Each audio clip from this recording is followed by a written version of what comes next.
Hello, everyone, and welcome to another edition of Ask Me Anything presented by Mosher Consulting. I'm your host, Angel Leon, Mosher's HR advisor. This week, we're bringing you our consultants' traditions for one of our favorite holidays, Thanksgiving. Producer Brian and I surveyed our consultants on what their traditions are for Thanksgiving. So get ready, sit on your favorite couch, but don't fall asleep from overeating because you won't want to miss these Thanksgiving traditions that we have for you. We have Peggy, Ryan, Tia, and Melinda, who all share wonderful traditions that you could adopt for your family this year. First off, we have Peggy, whose Thanksgiving tradition involves building gingerbread houses. Let's have a listen. Since I was about 8 years old, my mother started baking homemade gingerbread and turning it into gingerbread houses. And it was a long process for her to do, and we would make homemade gingerbread houses with me and my two older brothers.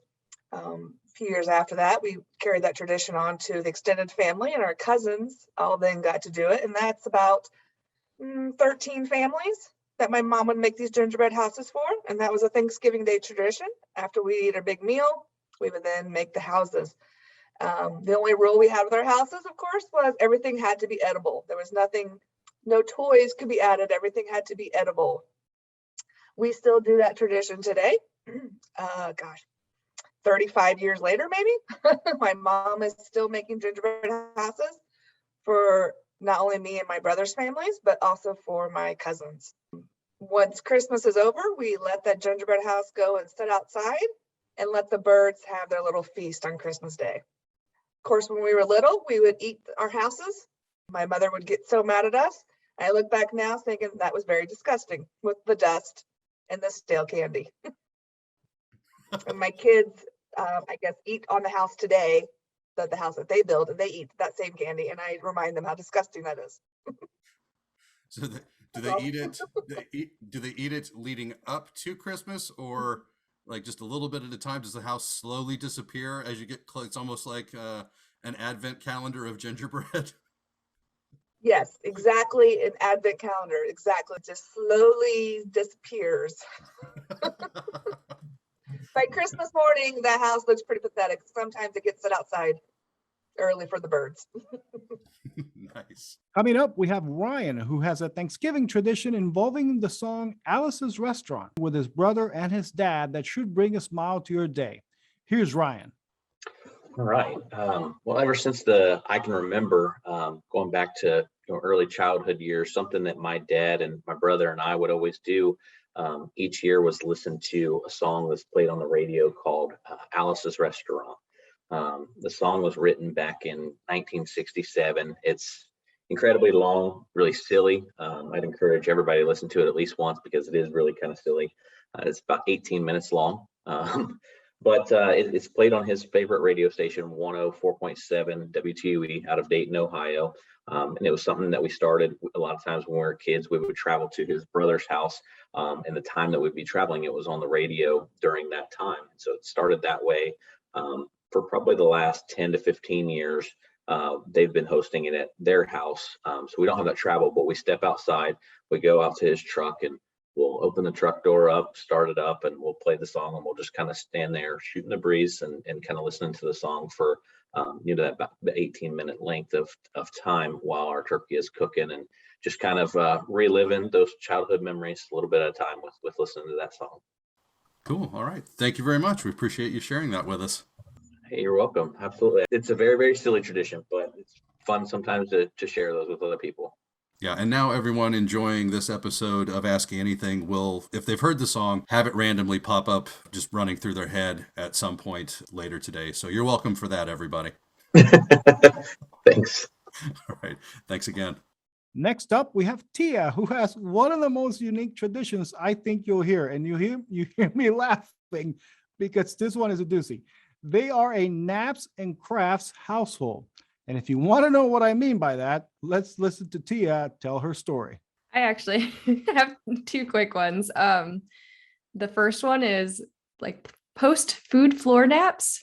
The thing is, in our family, it's been a while since we've been all together, but everybody will stuff their faces and literally all fall asleep on the floor. No one goes to a spare bedroom. there's at least 2 rooms that all of the family spreads out in and is inhabiting during Thanksgiving. And you will find people in like a corner on the floor, passed out. And you have people just sitting on the couch, snoring. And then if you fall asleep first, everybody will take your picture. And we've been fortunate enough that people don't know how to transfer their photos on their phones. So a lot of them have been lost. I've been confirming those. And then the second one is Christmas crafting. So I come from a very crafty family. My grandmother crafts all the time, sews all the time.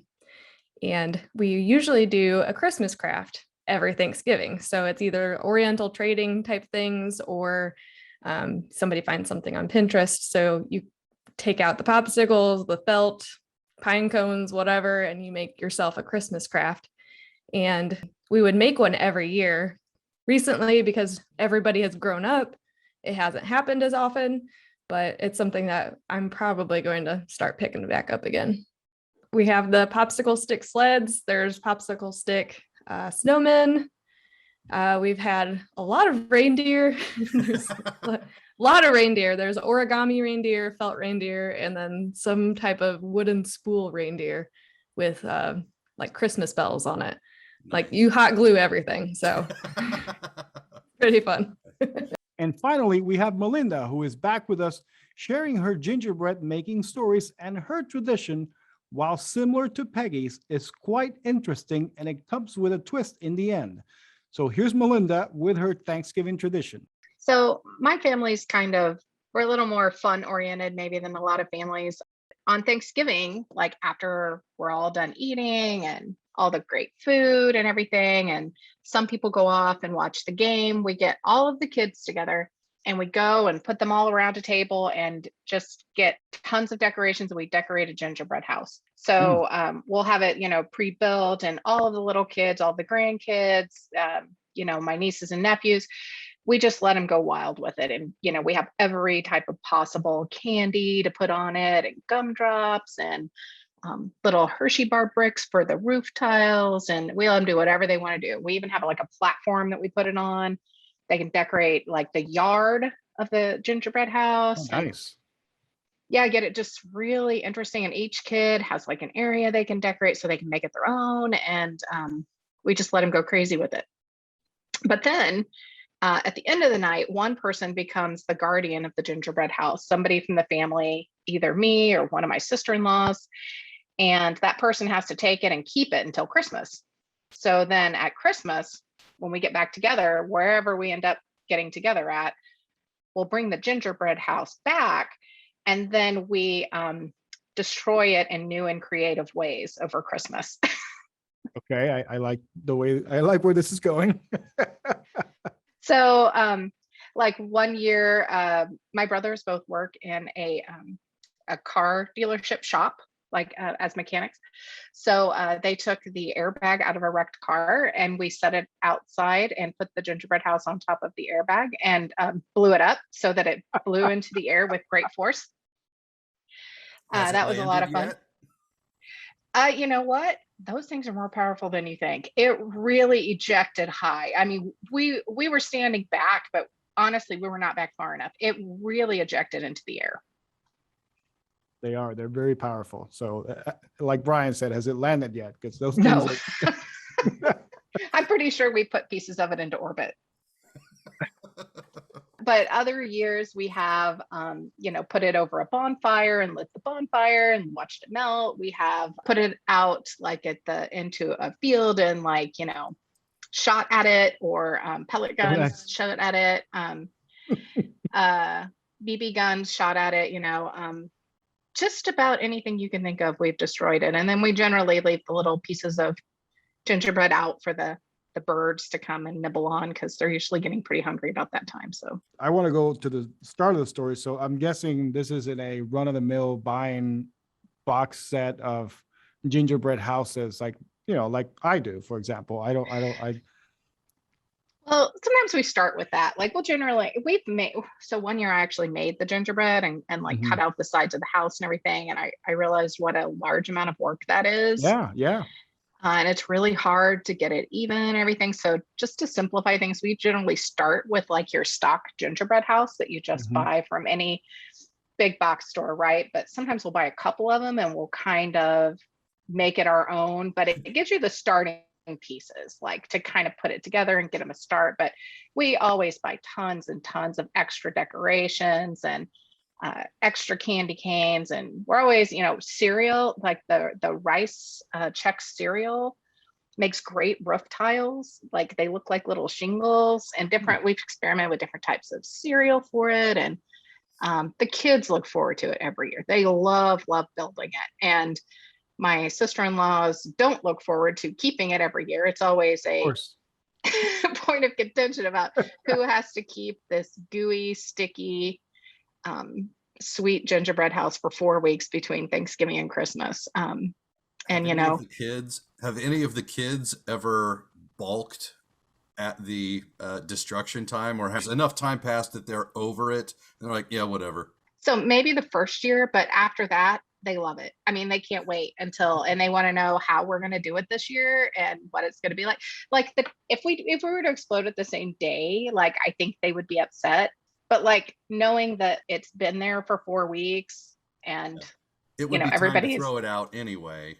Yeah. it's really Yeah. time for it to If go. we're gonna get rid of it, let's get rid of it with style. Now Yeah. I have to ask a question.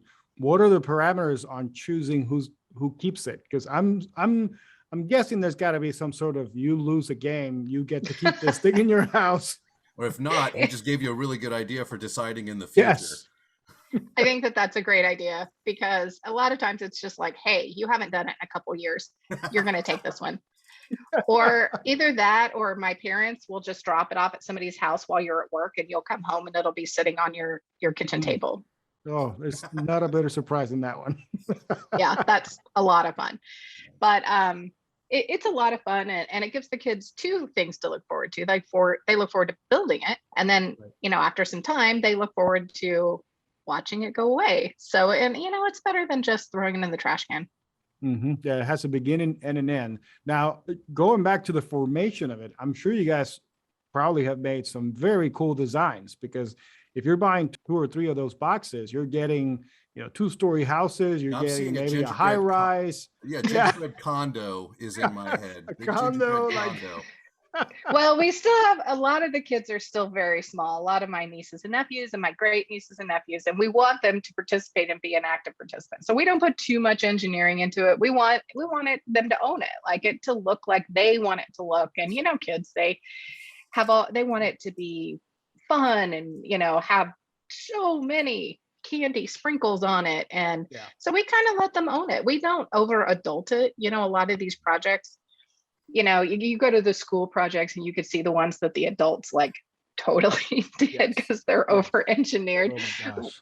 And we totally don't do that. We like, when it's done, that the kids owned this project because it's very, very special and colorful. I'm anticipating stealing this just unashamedly, because it dovetails nicely with a summertime tradition that we have with my wife's family, my in-laws. Every 4th of July, everybody brings at least one, if not multiple, watermelons to the 4th of July picnic, and they live out in the middle of nowhere where there's no one to complain about the noise or the mess.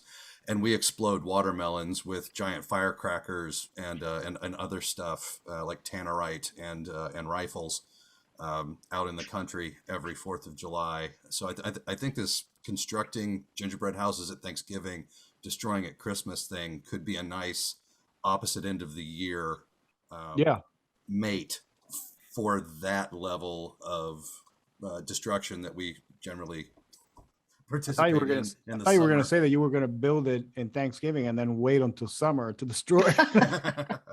No, You do not want to do that. Christmas. No, that's Yeah, the problem with it is it's so sweet that it's a good thing it doesn't happen in the summer, because it'll attract ants. I mean, you really, we don't have too much trouble because it's cold here where we're at. But yeah, you gotta like watch out. You gotta watch that thing if you're the caretaker. Make sure the ants don't create a trail to it, because it is a really sweet creation.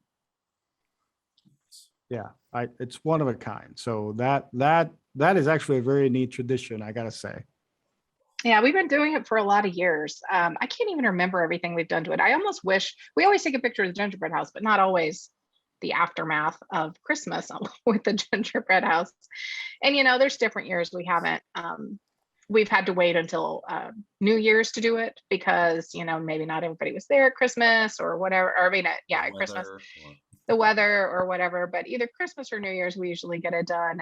And obviously, last year with the pandemic, we didn't have Thanksgiving or Christmas or members of my family who are sick. So we kind of missed it and are kind of look forward to getting back with that this year because we are planning on getting together. And I think my mom has some plans this year maybe to get the little ones their own little gingerbread houses, like mini ones that they can kind of keep that we won't do this to in case the new ones and the little ones in the family do get us upset in case they do about the little tradition that we have. So, but that's another option. And if anybody was willing to try this, is maybe for the little ones have a little tiny gingerbread house. You can just do it graham crackers.